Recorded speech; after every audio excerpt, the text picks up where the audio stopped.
What's up YouTube, it's Zoroark TCG here and welcome back to our TCG video on my channel. Today we're going to be talking about the Milwaukee Regionals in full detail, talking about which decks were the most popular in the room, which decks did well, which decks flopped, conversion rates, and of course the top 16 deck list. So if you guys are into stuff like that, let me know by rocking the hell out of the like button. Helps out in many ways to support the channel, and subscribe if you want to see more. We're going to be diving into it right away. So we have of course the deck analysis for day one.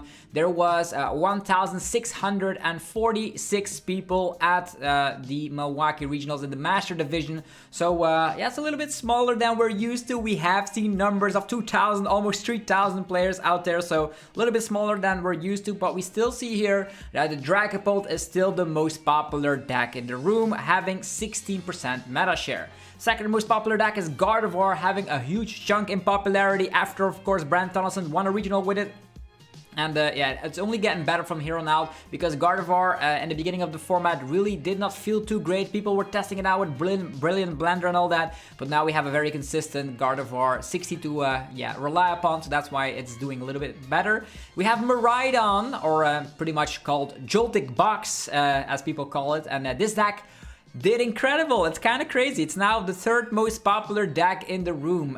Yeah, it actually could be like the fourth most popular deck if we combine all the Goldango decks, but the yeah, people behind the scenes actually split that into pure straight Goldango and then Goldango with Dragapult EX. So if you combine those, you actually see that it actually has 15% meta share. That's actually going to be the second most popular deck. So you will see, if you take a look at real numbers, then we have Dragapult, Goldango, Gardevoir, followed up by Joltik Box. And then after that, we see Raging Bolt, which in the end was able to win the entire thing. So I was always telling people Raging Bolt is good, but people did not believe me. And now we have, of course, the first place winning list that we're going to be talking about later. I also won a cup this weekend with Raging Bolt, also with yeah, most of the cards that were included in the winning 60. So Raging Bolt kind of good right now because it boasts a really great matchup up against Dragapult, up against Joltik Box. The only problem is Gardevoir, but if you don't see any Gardevoirs, or if you have, of course, your baby Raging Bolt going crazy, you actually were able to win games. So what happened to the conversion rate? Let's check it out. Okay, we see Dragapult converting very, very good. We have 18.8%, so still the most popular deck in the room. There's 282 players playing it out on day 2, which is kind of crazy to think about. Then we have 16.3%, and that is going to be Joltik Box. Joltik Box had a really positive conversion rate, and for good reason. The deck is solid. I call it the new Lugia deck, and the reason why I call it the new Lugia deck because on the first turn you have your setup with Joltik. In the past it was Lugia to just get your archetypes, and on the following turns you just go boss, boss, boss, boss. That's pretty much what this deck does as well. Sometimes you do come back with a little bit of Crispin action to just attack with a Pikachu out of nowhere or something. It could be one of those funky stuff things, or maybe attacking with the Galvantula as a grass type 1-prize Pokemon. We also see Gardevoir still hanging in there, the third most popular deck in day 2, and then we also have Goldangos doing well, so it's pretty much the same. So the decks you see here are almost the exact same. We see a little bit less for Raging Bolt as percentage-wise. Also, if we take a look at Goldango, dropped down a little bit. All those percentage points went all the way up to Gardevoir and Dragapult, but then Miraidon really, yeah, Miraidon, actually the Joltik Box did crazy. 5 additional percentages points in day 2 is kind of nuts. So the deck will only get more popular from here on out because now we have solid 60s to rely upon. So let's take a look at some deck lists, shall we? So we have Christian Labella from Canada with Raging Bolt. Okay, Raging Bolt here.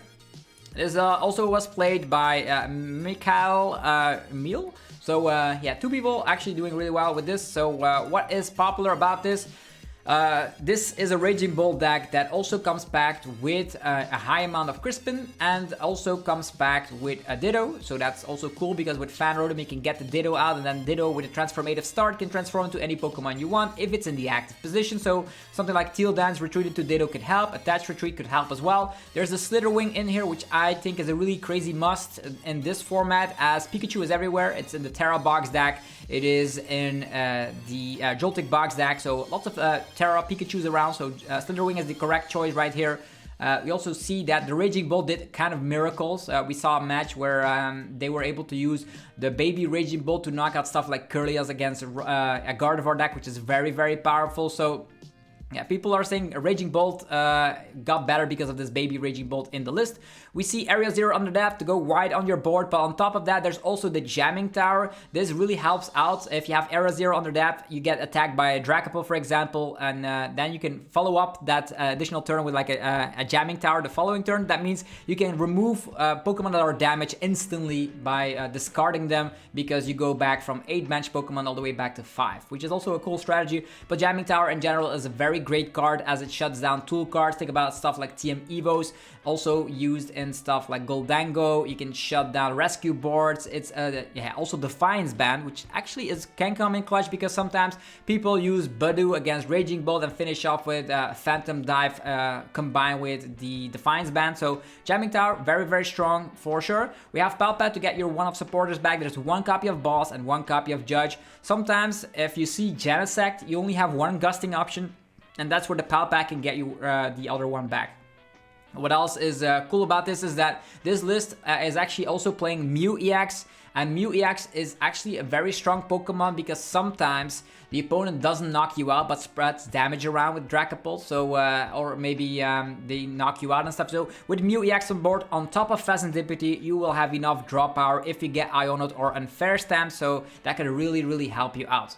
Yeah, because sometimes a Dracopult player actually uses Unfair Stamp, and on the following turn they attack you, but they don't knock you out, which means Phasantipity does absolutely nothing, but Mew EX can really help out. And with 4 copies of Ultra Ball in the list, you're gonna have an easy time to, of course, thin your hand to draw more cards. Noctowl with the Jewel Seeker allows you to get any 2 trainers if there's a Tera Pokemon in play, so a very, very solid 60. I think in my cup winning list, the difference was that I played Iron Bundle instead of the Baby Raging Bolt, and I also played a 4 copy of Vessel over a 2nd copy of Crispin, and I actually played a 4th copy of Teal Mask instead of the Mew EX. So most of the cards are the same. Very big fan of Judge in this 60.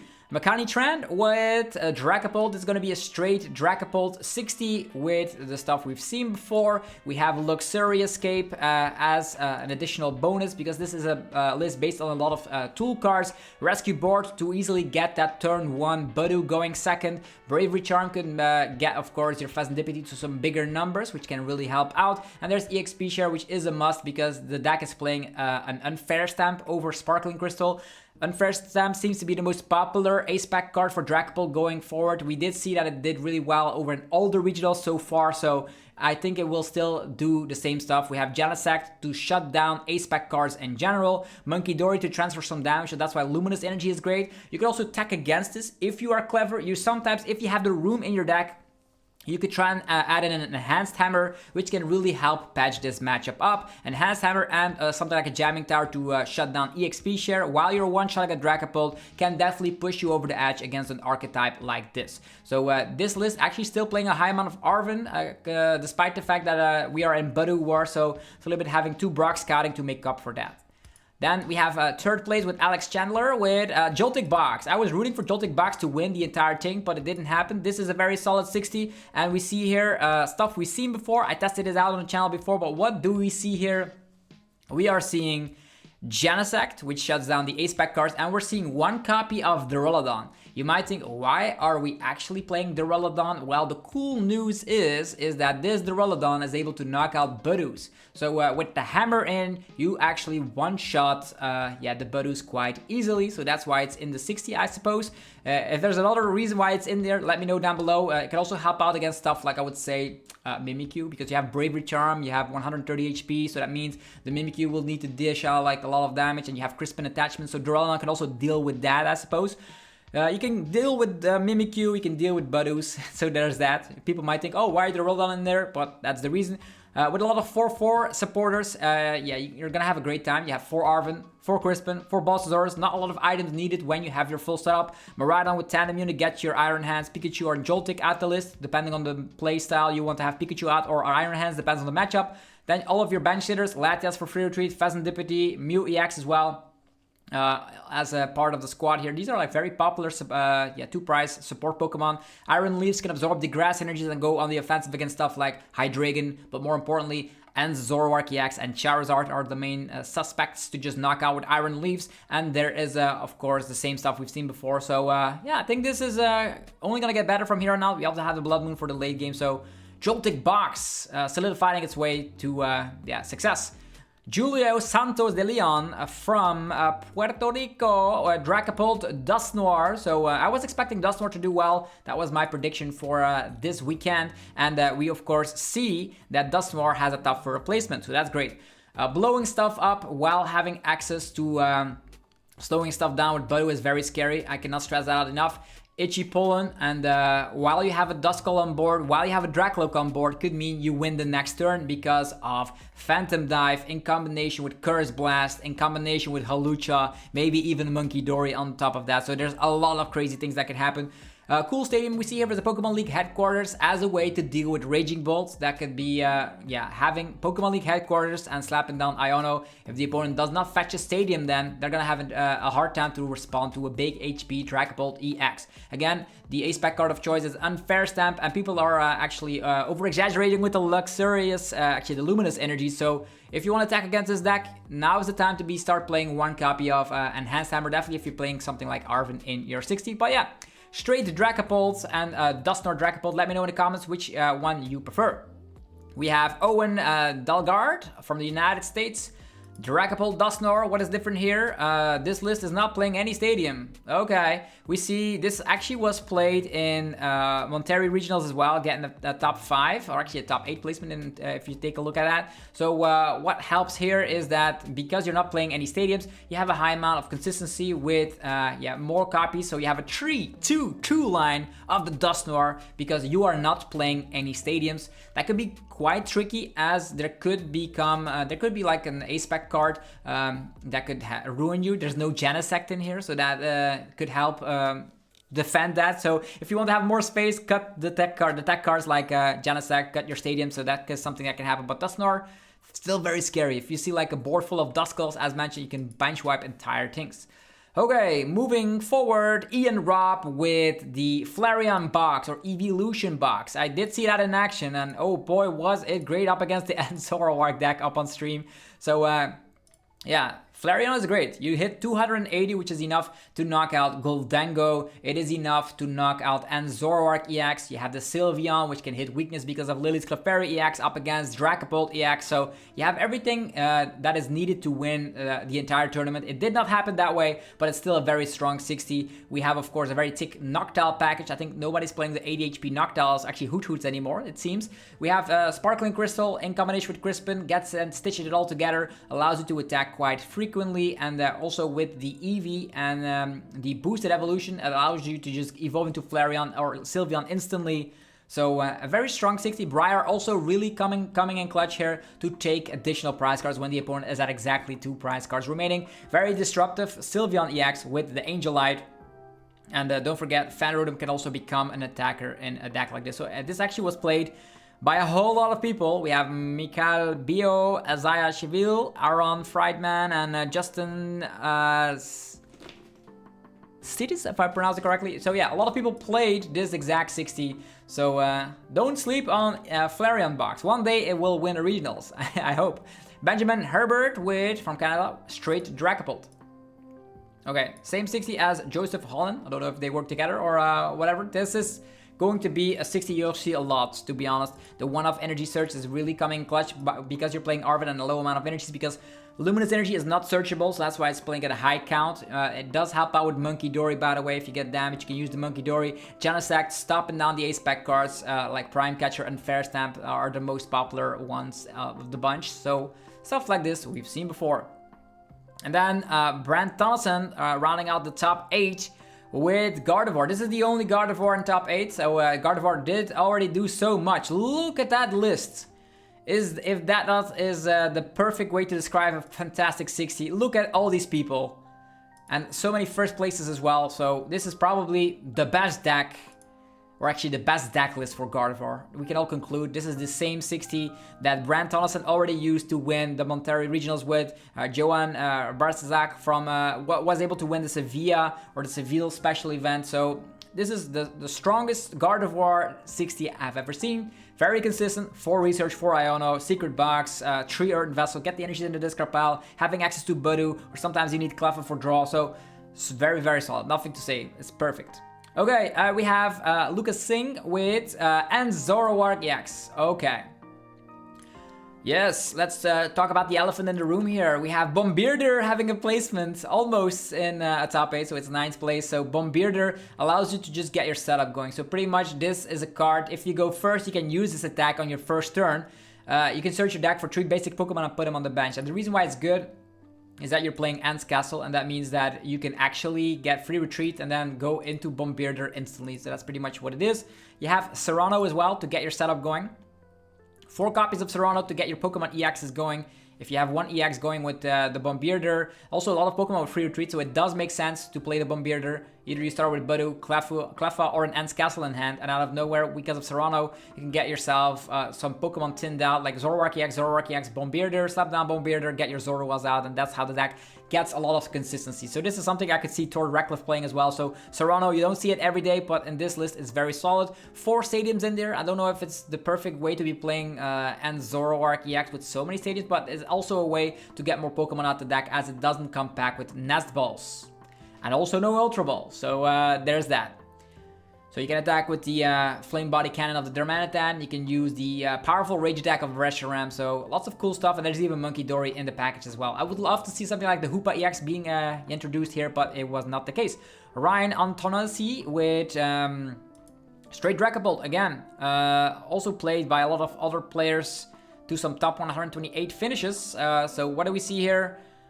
Yeah, I don't think there's anything that stands out, like Bravery Charm sometimes, one of E-Switch, actually the one Energy Search, I mean. We have the split between Brock Scouting and Jock. Sometimes you see 2 Brock Scouting, but all the rest seems to be almost the norm. I also saw there's only 2 Dragapult EXs in there. Calvin Connor rocking up the straight Dragapult list. This actually is playing Latias EX, didn't see that too much, and also a copy of Cleffa to get your setup going. Other than that, the same 4 copies of Boss, okay. That is a high amount of balls. Let me take a look back at... There were 3 copies of balls in the other ones, right? I don't think I've messed anything up, right? 3 copies of balls. Like, that's the 4 copies of balls. Usually it's only 3. So solidifying that gusting up is great. Definitely when you're ahead in the price trade, because you slow the opponent down enough with Budu. So 4 copies of balls. So focusing on a high amount of supporters. If you're item locked, you don't even mind, because you have Wreck and Directive and you have your supporter. So kind of cool. Latias also coming, helping out with the fact that you can also get that turn 1 energy attachment onto Dreepy while retreating into an item blocking Budu. Justin C from Canada with Gardevoir. Yeah, it's the same 60. Yeah, nothing new under the horizon here. Just the most perfect Guardy list ever. We have Evan Pawlowski from the United States with N Zoroark EX again with a high amount of Serrano, and also coming back with Bombearder. So I wonder if people were working together here on this N Zoroark list. We have Lucas Singh and also Evan here with almost the exact 60. I see like the Bombearder. I don't know if people were hyping this up or not. Also Black Belts coming in clutch with specific numbers. Reversal Energy could help to attack with Flame Body Cannon, and the Powerful Glass has always been a staple in the N Zoroark deck. So cool stuff. And Zoroark having a lot of placements, to be honest. People were saying it's a tier C deck, but that's not the truth anymore. I think it's the tier B now. It gains more popularity. John Ang doing again a top 16. Dragapult with Dusknoir. 2-2-2-1 line of Dusknoir. Also no stadiums, and instead going for more classic supporters. We see 4 Iono, 2 Jacques, 2 Arven, 2 Professors Research. So focusing on more on that, and also 4 copies of Ultra Ball, 1 copy of Nest Ball. So you can find your Pokemon a little bit easier, I suppose, with like 4 of these. Caleb Rogerson, so that top 16 is kind of stacked. The first Goldango we see, Goldango Dragapult. So what can we tell about Goldango Dragapult? We have Energy Search Pro to search out our incredible, cool looking, Energy cards. This also was played by a lot more people here to a lot of great finishes. TM Evo to get your Goldangos off, or your Dracloaks. So this is a combination, the hybrid that everyone loves. Dragapult with Goldango. So Dragapult solidifying itself as one of the best cards in this format for sure. So cool thing with Goldango is that you can put cards on top of the deck with Cypher Maniac's Code Breaking, and then draw them out with the coin bonus of Goldango. Dory also seems to be getting its way in almost every deck. Not only Dragapult, also and Zoroark. I don't know if it was in this build here now, not in the evolution deck, but like most of these lists are actually playing Dory, which is kind of crazy to think about. And then we have Sasha, Raj with Ends, Zoroark EX. So that's 3 Ends Zoroarks in that top 16. This is what we were more accustomed to. No Serranos in there. 3 copies of Ends Castle to make sure you can go for that easy Budu and a high amount of supporters like Iono and Research. This is also playing the Dory, and most of the cards are like similar, but we also see some innovation with the people testing out the Bombirdier and Serrano. So that is the top 16 deck list. So for me, if we grab back towards the analysis here, we can see that Dragapult is still the best deck in format, without a doubt. If we take a look at that top 16, how many Dragapults were there? Let's count together. There was a Dragapult technically in Goldango. Do we count that? Yes, no. Let's not count it. So we have one Dragapult Dusknoir, one straight one, another one, that's 3, another one is 4, 2 Dusknoir's versions, so that's 6, and then another straight one, that's 7. 7 out of the top 16 were Dragapults. So that means that Dragapult will still be the best deck in the format for the remainder of the format. Gardevoir were only 2 copies in the top 16, so that's also still strong. Joltik Box only having 1. Straight Goldango, nothing. Raging Bolt actually won the tournament, but was only 1 in the top 16. And Goldango Dragapult only had 1 in the top 16. So, yeah, if you want to be playing a tournament, this is going to be the meta for you guys. Sometimes, and Zoroark EX can have favorable matchups. So you see that also lurking in. Are there any other decks? Let's take a look at some more statistics here. So, what else was here? So we have Zoroark, Raging Bolt, Goldango, Gardevoir, Joltik Box, and Dragapult. Tera Box did not do too well, to be honest. We also saw some Roaring Moons. Charizard was around, and Archaludon. All the rest are super rogue decks. So if we take a look at going a little bit further, was like a 17 plays Roaring Moon the Dunsparce. This is still a deck that we still need to check out on the channel together to see how it actually goes. So expect a video on that soon. A bunch more Raging Bolts. There was a random Cerulege. Okay. Cerulege with Reveroom. Doing really well with double jamming tower. Briar as well. Dory. Shall we revisit this? Who knows? But I think one of my teammates played this for EOIC, but it was not doing that well. So it's the only Cerulege ever, and then Charizard barely getting a top 32. Tera Box not even getting a top 32. So that means that Tera Box was the loser of the event, even though people were predicting it to be very great. I think it's all about skill ceiling. I think Rahul Reddy was the only person being able to pilot that, bubbled out of top 32 unfortunately, and all the rest of the Tera Boxes did. Also Alex Shemansky, so very skillful players piloting Tera Box. So even if they cannot convert, that means that maybe it was not very well placed in the meta, and that's maybe the reason. We also see more Joltik Box popping up, and Archaludon really flopped. I think it was removed. Archaludon is gone, and Tera Box didn't do too well. That's like my last couple of analysis right here. So if you guys enjoyed the video, let me know by rocking the hell out of the like button. Helps out in many ways to support the channel. I'm super grateful if you would do so. And also go check out my sponsors, which help make the videos possible. Level up your game with TC Evolutions. Breathtaking damage counters, special condition tokens, and ability markers. Precision, style, power. Use coupon ZapdosTCG for 10% off only at TC Evolutions. Also go check out dragonshield.com for your sleeves, binders, and deck boxes. You can get 5% off on everything on the website using the coupon ZAPDOS5, link down below. BotanStore.com for your TCG Live code card needs, 5% off using the coupon ZAPDOSTCG, link down below as well. And cardmarket.com for European players where you're able to buy as well as sell cards to people all across Europe. Use the referral name ZAPDOSTCG to help support the channel. Thank you all very much for watching today's upload. I'll be back tomorrow for the first place winning list in action. We're also going to be checking out Roaring Moon this week, so definitely subscribe so you don't miss out. Thank you all very much for watching. I'll see you guys tomorrow. Peace.